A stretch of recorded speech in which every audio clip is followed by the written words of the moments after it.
Welcome everybody to the Sports Club. Today we're going to be talking some Cricket World Cup. Let's hit it.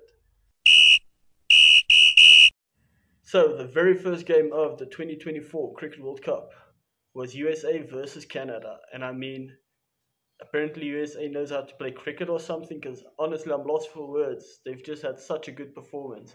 I mean, to this day, on the 11th of the month, right? USA and Canada in this game has reached the highest scores. I mean, USA chased down 194 by hitting 197. So, and we'll get more into that game later when we talk about the players and the stats. But what a performance! And then even Papua New Guinea, they had a pretty solid performance comparatively to the rest of the World Cup against the West Indies. Just barely losing. I mean, the West Indies took 19 overs to chase down that score. But then following on, we've got Oman. They lost to Namibia in which was honestly, in my opinion, I actually watched that game as well, and that was such a weird match because I mean, at one point you thought Oman was going to win, and then on the other point you thought Namibia was going to win, and then both teams like just throwing it away. I mean, it was just chaos this World Cup. And then, honestly, now we're getting to South Africa versus Sri Lanka. If you look over here, the score next to me, right? The score is 77-80. I mean, what? How do you chase down 77 in almost 20 overs? How do you hit 77 in almost 20 overs? I mean, we all know this pitch in New York is bad, like very bad, but we didn't know it then. So, yeah, I mean, this was honestly the biggest shock of the World Cup so far up until this point. We'll get to the later part of the World Cup later.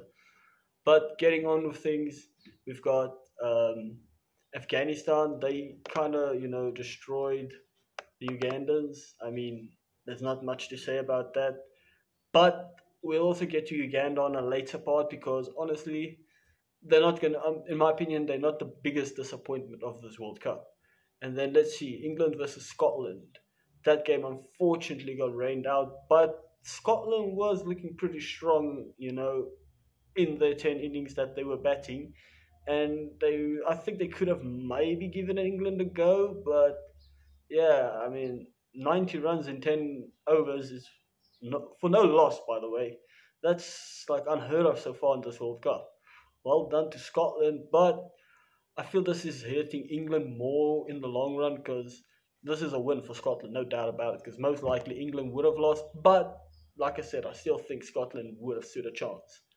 Up next, we've got the Netherlands versus Nepal, and this was a must-win for Nepal. But unfortunately, the Dutch just, eking out that victory, which was good for them once again. But yeah, now we've got India versus Ireland.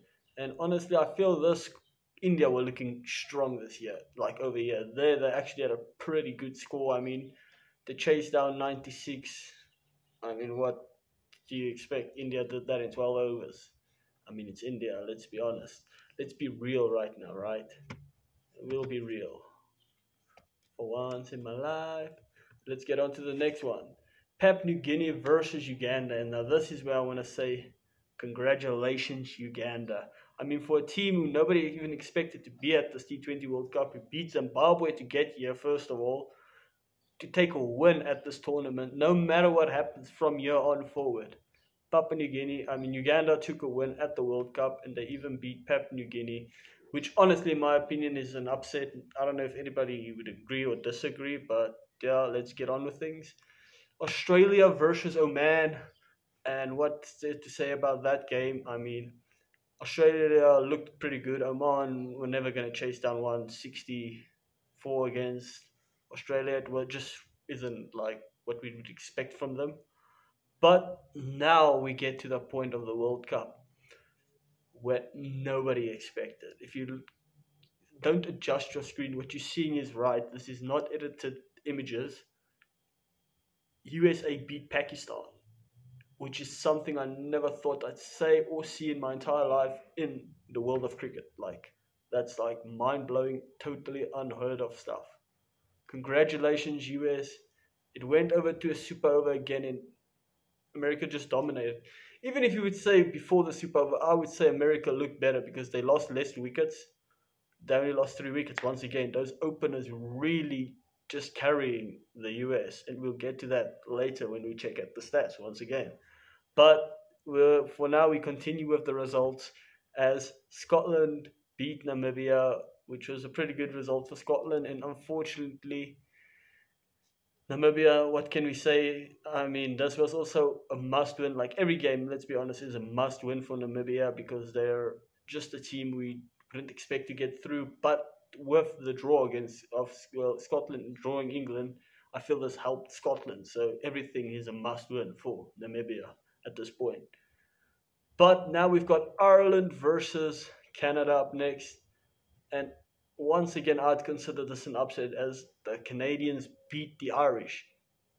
Like, I know this isn't rugby, so it's not like, oh, big upset or anything, but I mean, just a win in general for Canada over Ireland, who I feel personally is better in cricket than Canada. I don't know if you guys would agree, but that's just my feeling, my thinking of it. But yeah, Afghanistan, they played against New Zealand, and oh my darn, Afghanistan, what a win, man.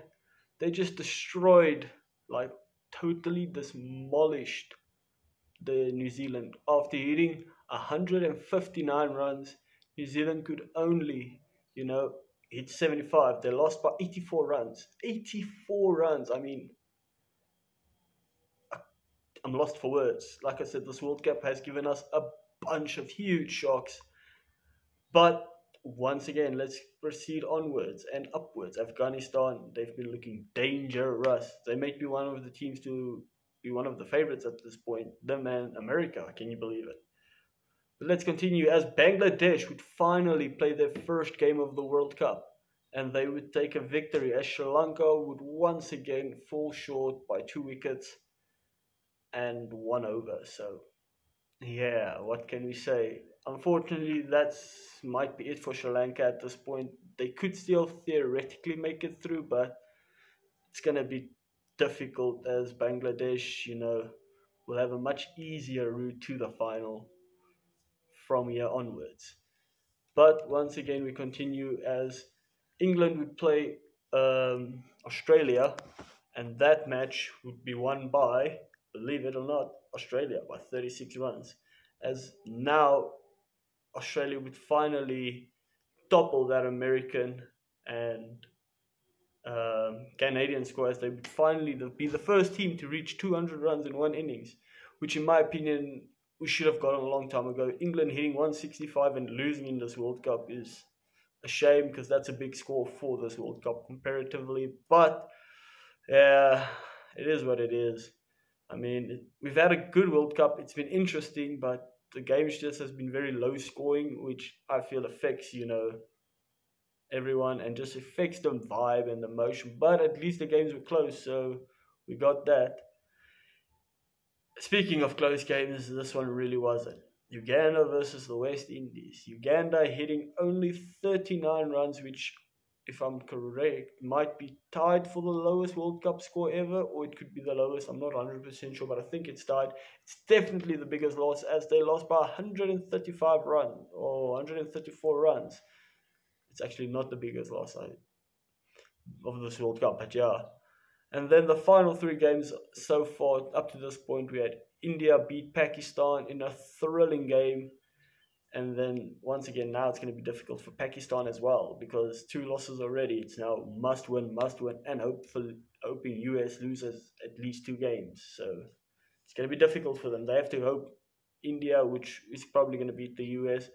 But we also said the same about Pakistan. So, and then also Nepal, but I feel that's also once again a 50-50, honestly.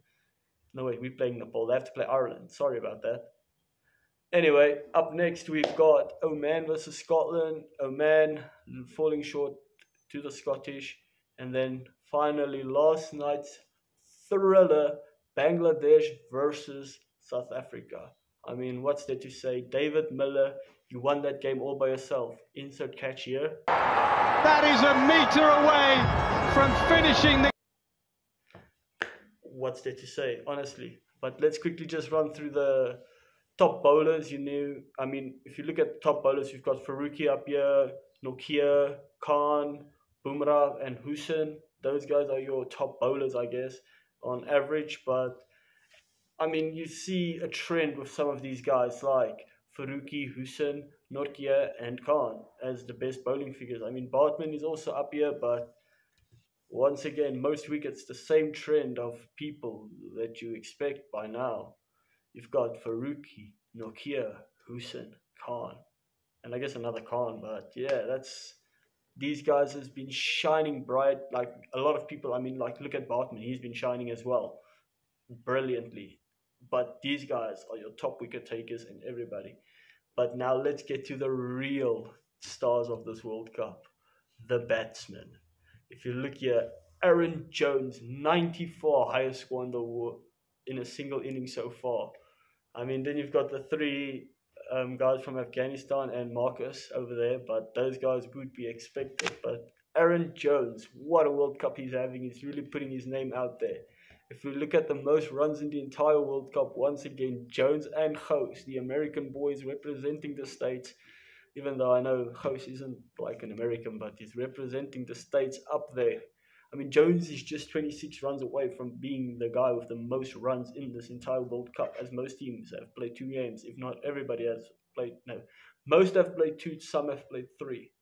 But let's quickly get into that as well. Let's check at the group standings. Group A, we've got India up top. Everybody has played 2 games, so this is your true standings. No one's behind in any games. No one's ahead in any games.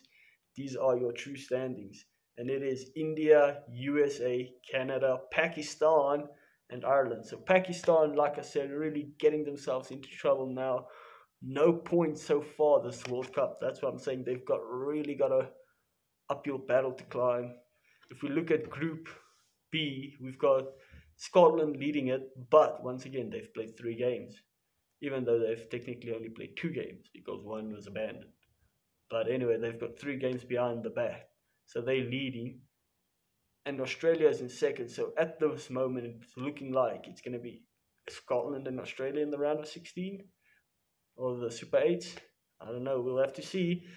But Oman definitely gone because no points to their name. Most they can get from a single game is 2. So they're out already. But they made it there. That's what's important. If we look at Group C quickly, we've got Afghanistan, West Indies, Uganda, Papua New Guinea, and New Zealand. New Zealand only played 1 game so far, by the way, but they lost that 1 game very fast, so that is at the bottom of the table. It is what it is. Uganda won a game, and they're ahead of New Zealand on the table for now. But they can just utter those words. They have more points than New Zealand. And the net run rate is basically the same, so it is what it is. We've got the Group D up next. It's South Africa leading their way, already qualified, as nobody can knock them out, as they've already won 3 games, and it is what it is. We've qualified already. Ooh, go South Africa! Not that it happens a lot, and not that I expect us to win, because it's not like we ever want to win a World Cup in cricket. Rugby we do, but cricket, they're like, nah. But anyway, let's continue. We've got Bangladesh, the Netherlands, Nepal, and Sri Lanka.